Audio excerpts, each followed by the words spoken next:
আসসালামু আলাইকুম গাইস।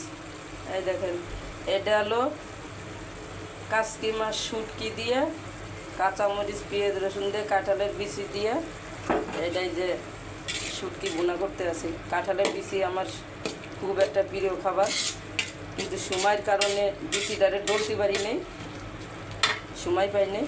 এই দেখেন কত সুন্দর, রোলটা টানুক দেখবেন আরও সুন্দর ব্যাগটার ভাজা ভাজা করবো, অনেক সুন্দর লাগবে খাইতে। দেখছেন অনেক সুন্দর লাগতেছে।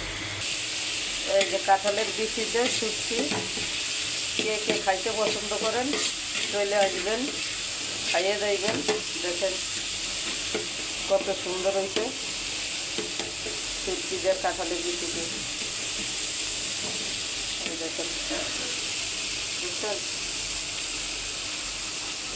অনেক সুন্দর একটা কালার হচ্ছে। বৃষ্টির ভিতরে গরম ভাত দিয়ে খাইতে মজা।